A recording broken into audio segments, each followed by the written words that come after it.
Let me say something that might irritate you. You don't sell value, you assume it.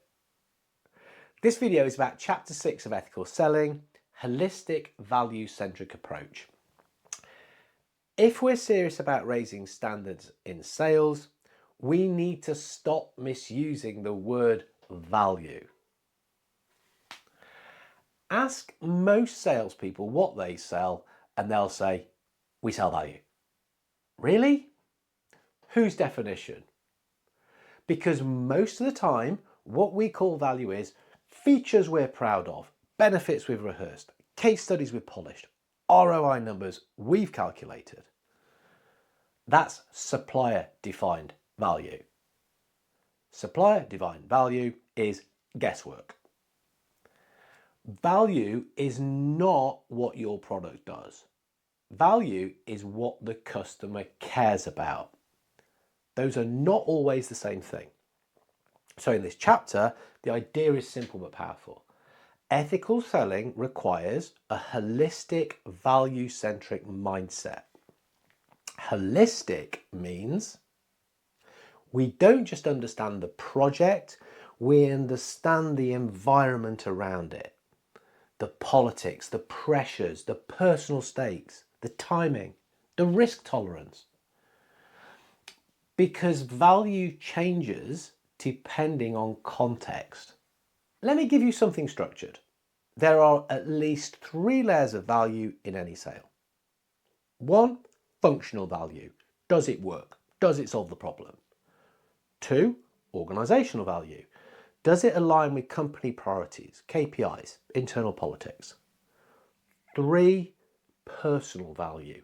How does this decision reflect on the individual making it? Most sales conversations stop at layer 1. Real leverage lives in layer 3 because decisions are made by humans. Humans care about more than functionality. But why do we miss this? Well, because it's easier to present than explore. It's easier to talk about our strengths. It's harder to ask, what does success really look like for you here? It's uncomfortable to ask, what pressure are you under personally? But that's where true value is discovered. Unless the value is discovered, it can't be positioned properly. So the chapter also touches on generating insight. Not just asking questions, but helping customers to see something they hadn't considered. Ethical selling doesn't mean passive listening. It means informed dialogue. When you understand their world deeply, you can illuminate blind spots. That's value creation. Not pitching, illuminating. There's another interesting angle here. Tools like AI can help research industries, roles, pressures. But here's the danger. AI can summarize context, but it can't replace human curiosity. Holistic, value-centered selling still requires listening, probing, interpreting nuance. Now, technology can accelerate preparation, but value still emerges from the conversation. Stay human. Let me ask you something uncomfortable.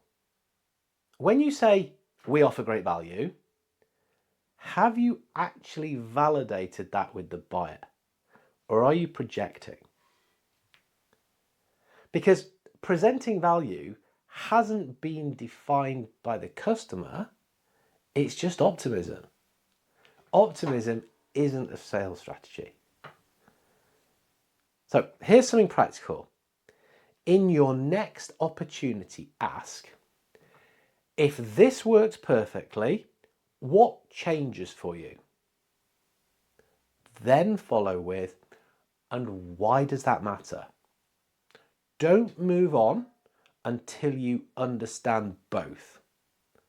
That's where value becomes real, not theoretical. A holistic value-centric approach changes your posture. You stop trying to convince. You start trying to align. You stop defending your solution. You start refining your understanding. When alignment is real, closing becomes confirmation, not persuasion. This video has been about Chapter 6 of Ethical Selling. Empathy helped us understand. Transparency built trust. Now value gives direction.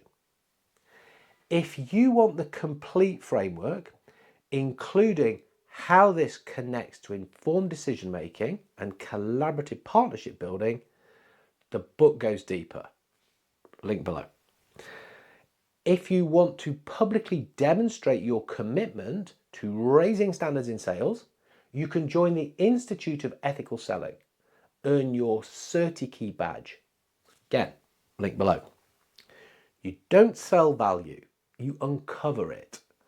Salespeople who master that stop competing on price.